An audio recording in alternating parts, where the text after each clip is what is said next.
Wife is turning into a Disney adult. We have vacationed at Disney World 9 times in a row. I asked her if we could go somewhere else for a change, but she refused. My wife Jess and I have been married for the past 13 years. We're both 39. After experiencing financial hardship throughout our 20s and early 30s, Jess and I are now fortunate enough to have the means to travel once or twice a year. The only problem is that Jess literally only wants to go to Disney World. We have been to Disney 9 times now, and every vacation we have ever taken together was to go there, including our honeymoon. So we go, we eat the Mickey Mouse ice cream, we wear the mouse ears, we stay in the official hotels, we see the characters, we ride the rides, we take the pictures in front of Cinderella's castle, and we come home. Every trip. I'm honestly beyond sick of Disney, and I never really liked going in the first place. Jess knows this, but she has no concept of travel beyond Disney. We're currently planning a trip for April, and Jess, as usual, said that we can just go to Disney. I explained that it sounds fun, but hey, why don't we go somewhere like Hawaii this time? Jess was confused. She asked why we would go to Hawaii. I responded that we could enjoy the spas and go to the beach.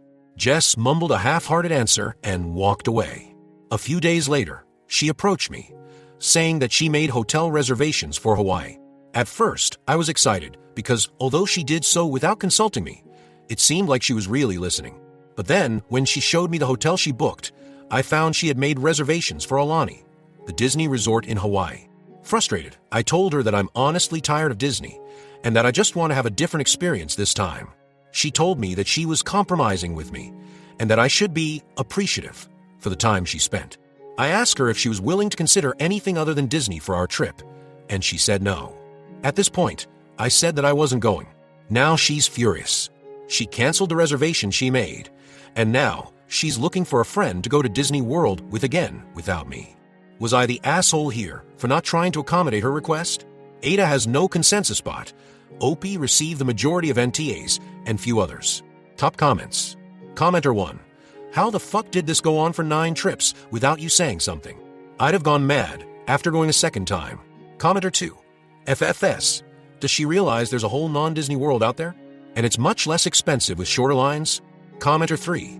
However, you should also consider being more truthful with your wife. If you can't even be truthful to your wife, who can you be truthful with? It obviously did not sound fun at all to you, so just be clear on that. In fact, the second time she booked the Disney trip, you should have been honest with her and suggested something else. Commenter 4. At 39, it might be time to consider broadening her horizons and embracing more of what the world has to offer. Life is too short to be spent solely between home and Disney when there's so much out there waiting to be explored. Update. 1 week later. About a week ago, I made a post about an argument my wife Jess and I had. The TLDR version of it is Jess loves going to Disney World, and we have gone there for literally every trip during our marriage, which is now an impressive 9 times. When I asked Jess if we could go somewhere like Hawaii, she suggested Aulani, the Disney resort, and I dismissed the idea immediately. This upset Jess. Here's the update.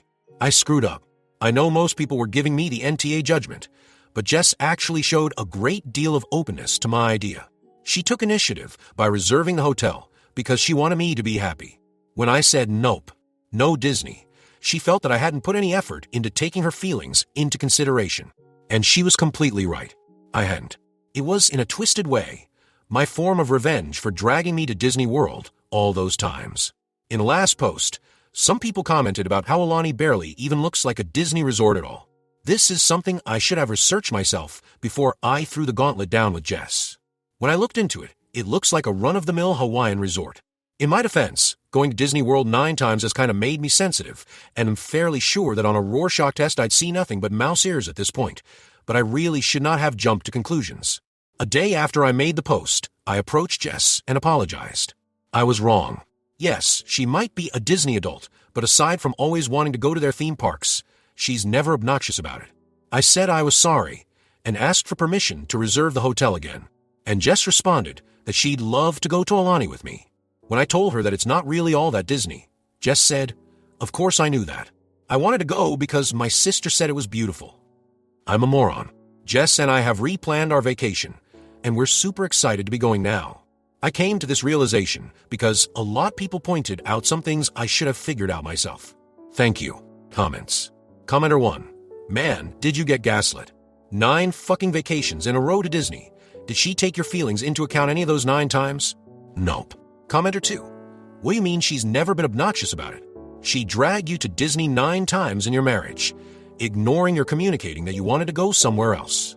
When you put your foot down, she scheduled 10th Disney vacation, just at a different Disney location. Is this even OP? Did she tie you up and gag you with Mickey Mouse ears, typing on your account?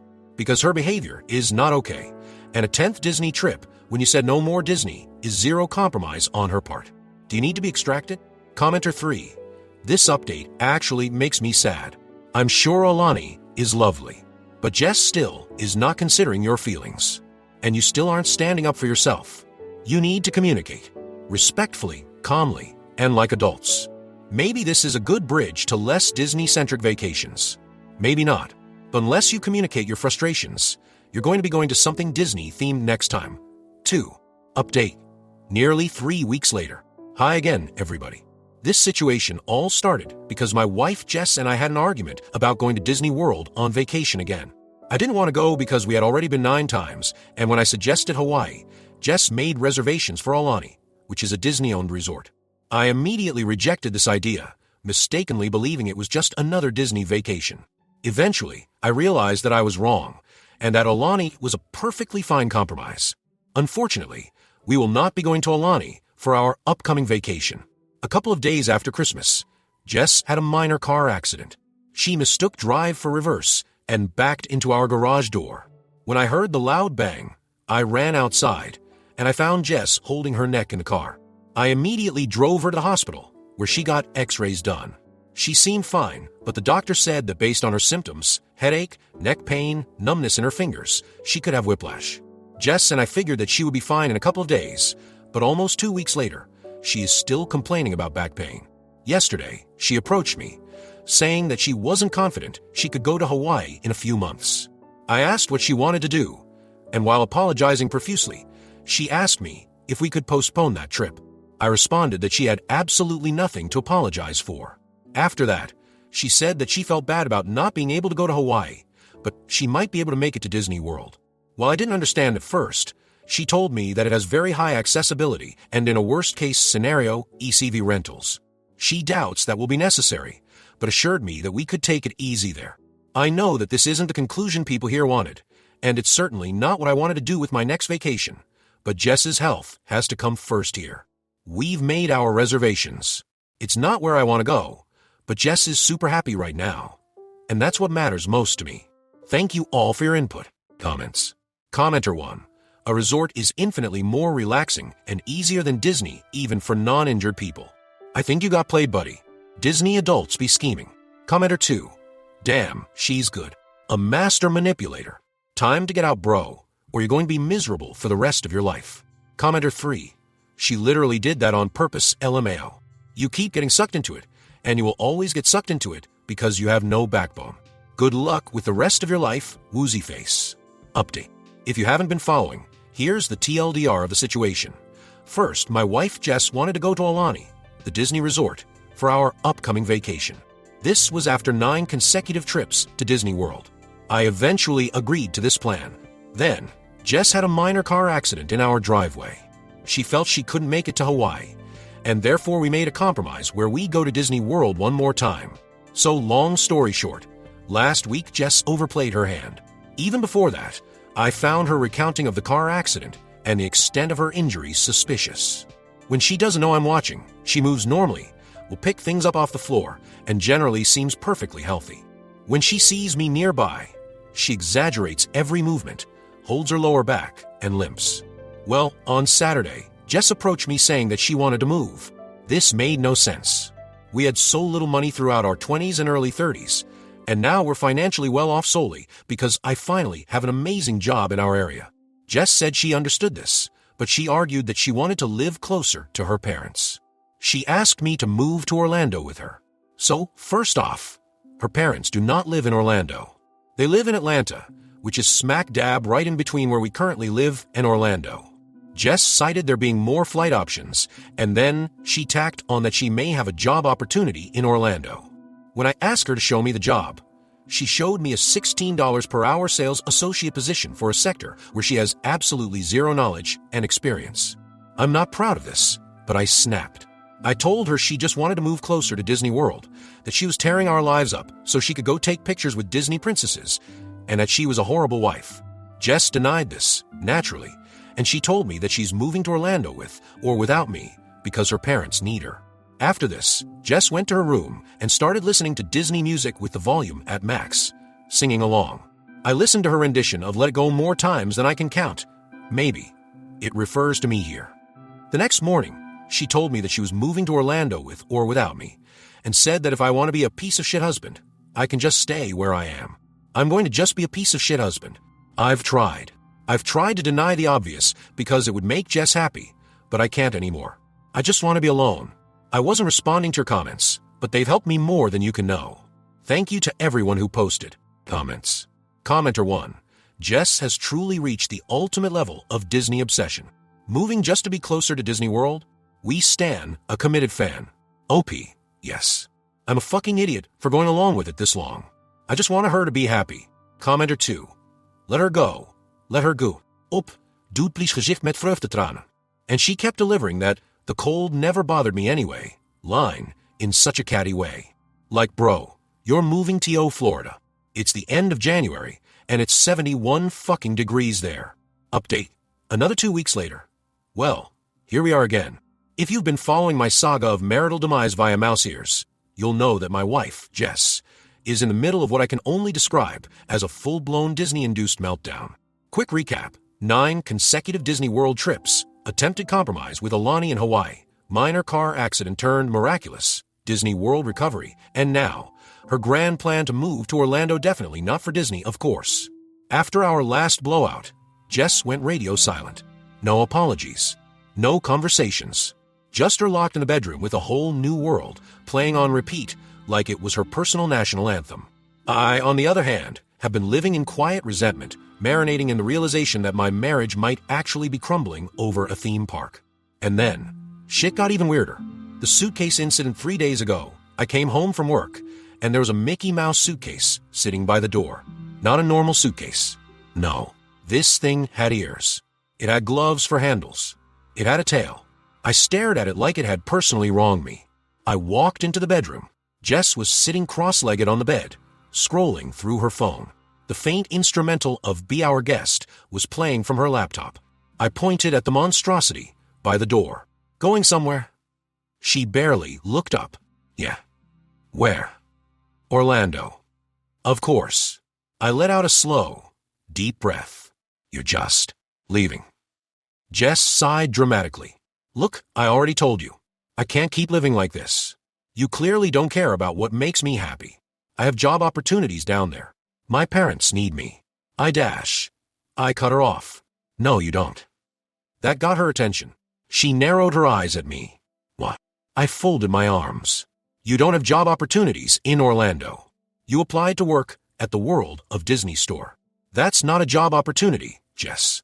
That's a minimum wage retail job. Her face turned red. Excuse me. You don't give a shit about your parents. They live in Atlanta, not Orlando. You just want to be closer to Disney World. She scoffed. And why is that so bad? It's where I feel a home. You don't understand. Disney is my happy place. I stared at her. You are almost 40 years old. She blinked. So, Disney is not your home. It is a corporation.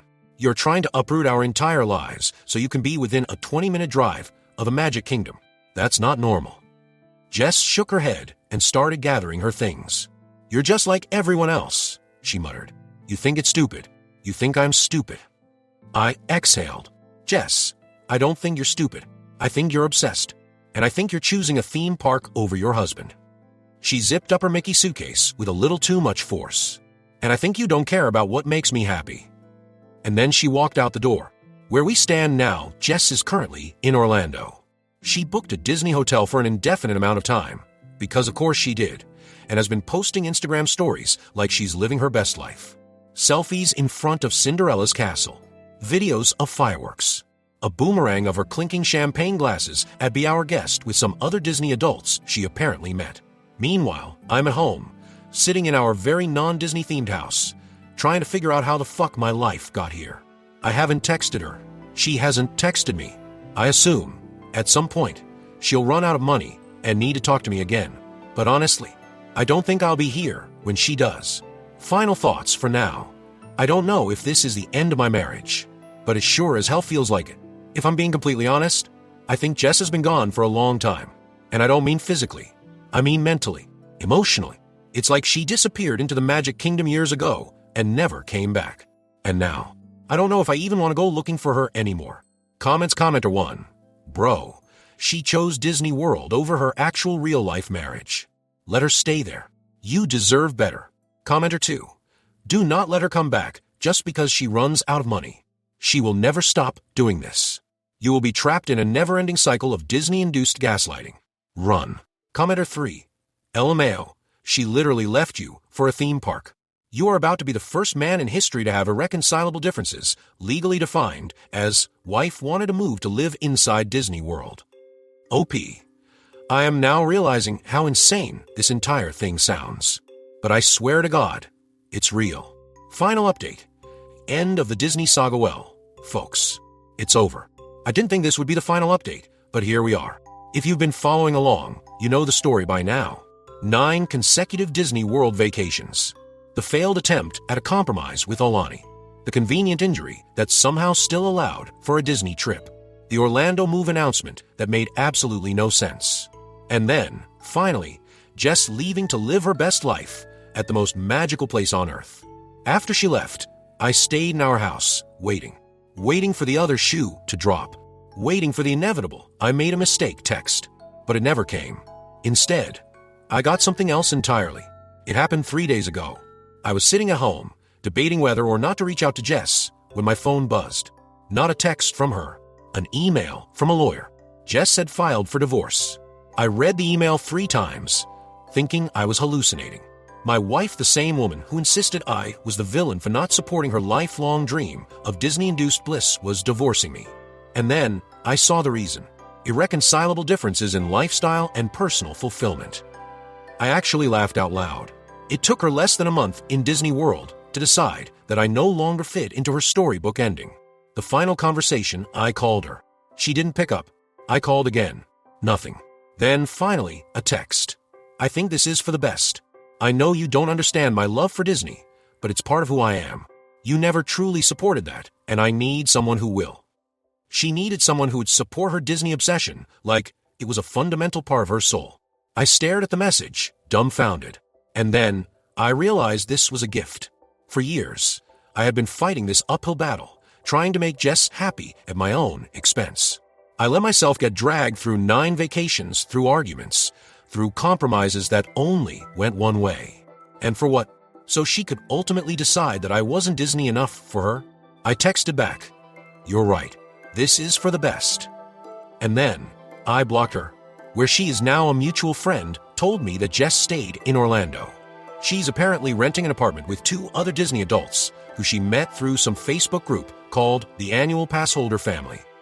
She got a job at the World of Disney store in Disney Springs for $16 an hour. That's right, ladies and gentlemen. She actually did it. She left a stable life, a happy marriage, at least before it became a Disney battleground, and financial security, to sell Mickey Mouse ears in a glorified mall. Honestly, I hope she's happy, because I sure as hell am. Where I am now, I hired a lawyer, signed the papers, and will soon be a free man. I also booked a vacation. Guess what? Not Disney. I'm going to Greece, a place I've always wanted to visit, but never could because it was too far from a castle that wasn't even real. I've spent so much of my life wrapped up in someone else's fantasy. Now, I finally get to live my own. No more matching Mickey shirts. No more overpriced turkey legs. No more waking up at 6 a.m. to book Lightning Lane passes for a ride I don't even like. For the first time in years, I feel free. And you know what? It feels pretty damn magical. Commenter 1. Bro, you dodged the biggest, most Disney-shaped bullet of all time. Commenter 2. The fact that she actually moved to Orlando and got a job at a Disney store is the funniest and saddest thing I've ever heard. Commenter 3. You never truly supported my love for Disney is insane. Like, you went to Disney 9 times. She wanted someone to worship at the mouse altar and nothing less. OP. Yeah, I realized that nothing was ever going to be enough. If I agreed to move to Orlando, she would have wanted a house with a Disney-themed room. If I agreed to that, she would have wanted annual passes. Then DVC membership. Then she'd be waking me up at 4 a.m. for rope drop every weekend. It was never going to end. Final thought some people lose their spouses to affairs. Some to addiction. I lost mine to Disney World. And honestly, I couldn't be happier about it.